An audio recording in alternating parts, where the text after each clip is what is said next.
Inilah pesan Soekarno.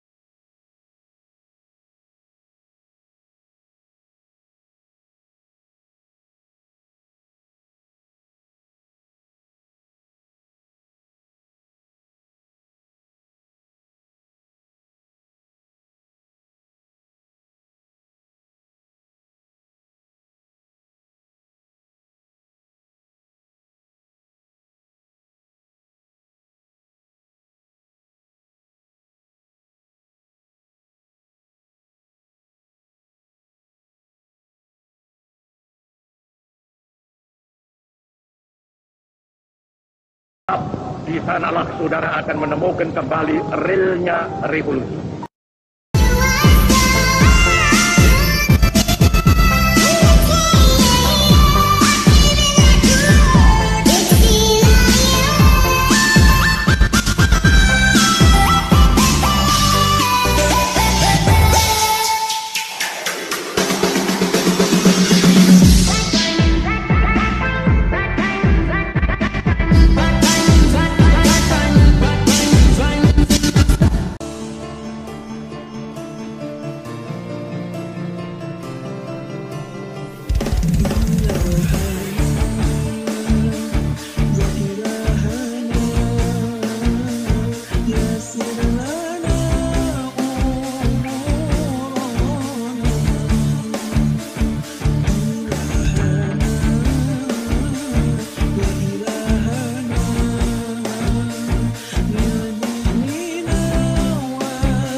Shocking that the city is still holding up even after being hit by an endemic, severe flooding, overpopulation, and now the worst climate crisis.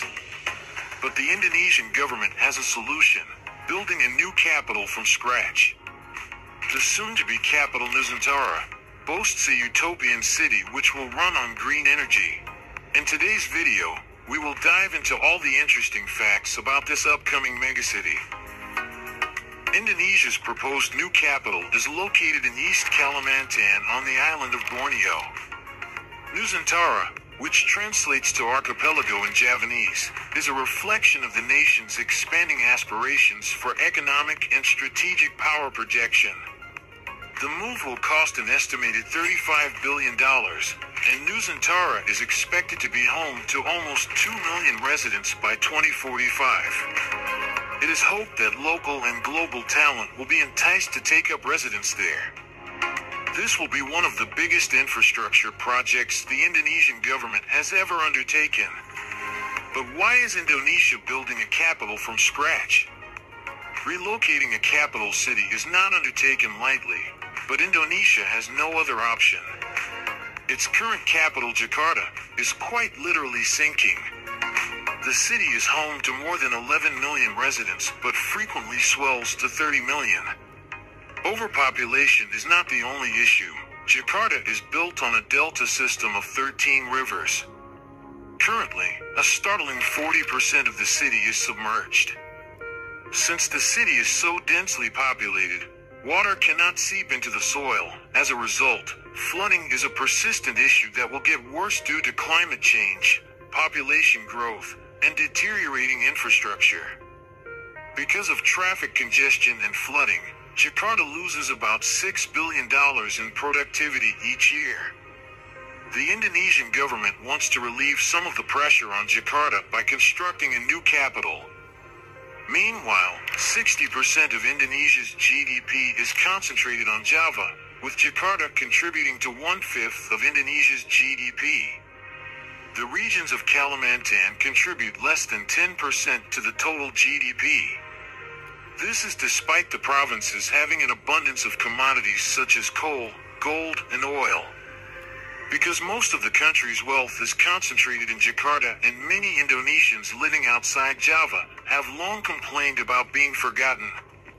By relocating the capital to East Kalimantan, the government hopes the move will encourage greater investments to Indonesia's outer-lying provinces, resulting in more inclusivity and development. Serious conversations about moving Indonesia's capital had been going on for some time, but it was not until 2021 that a master plan was developed. The plan to move Indonesia's capital has been suggested by Indonesia's first President Soekarno in 1957.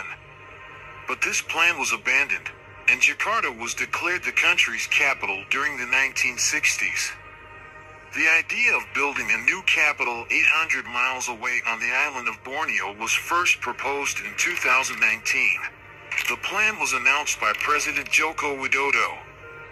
He stated that the relocation of the new capital was to address economic inequality in Indonesia and to relieve the burden on Jakarta and the island of Java where it is located. Soon after, the Indonesian parliament passed a law enabling the proposed relocation. It's intriguing that East Kalimantan was chosen as the new capital. It has been argued that the move was motivated by geographic circumstances, such as the area's location in the middle of the Indonesian archipelago and the fact that it is unaffected by the natural disasters that frequently plague Indonesia, such as earthquakes, volcanic eruptions, and tsunamis. Only 3.7 million people live in the mineral-rich East Kalimantan, which is known for its jungles and orangutan population. Strategically, shifting its capital to East Kalimantan will position Indonesia closer to areas of most interest, namely the Celebes Sea, Arafura Sea, and the Pacific Ocean. It is no secret that Indonesia aims to position itself as a dynamic Indo-Pacific power exploiting its formidable centrally located position. The country's objective to become maritime power in the region is made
Jadi ketika Islam datang ke sini, ketemu bangsa ini sudah jadi.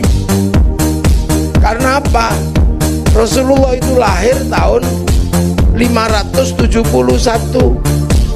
571 tahun 600 baru diangkat menjadi Rasul tahun 600. Sampai bisa bayangkan tahun 600 Mekah disebut jahiliyah. Jadi yang jahiliyah itu bukan seluruh dunia, yang jahiliyah itu di Mekah itu. Karena di sini tahun 300 sudah berdiri kerajaan Kutai Kartanegara. Artinya bangsa ini bukan bangsa sembarangan. Tahun 300 sudah bisa menata dirinya, membentuk kerajaan besar namanya Kutai Kartanegara. Yang Linggayoninya nggak main-main. Sekarang paling Linggayoni gedenya segini. Linggayoni Kutai Kartanegara sebesar pohon kelapa batu. Di Jawa Barat tahun 400 berdiri kerajaan Tarumanegara dengan rajanya Purnawarman. Tahun 500 berdiri kerajaan besar yang sangat adil makmur, namanya kerajaan Kalingga, Ratu Sima.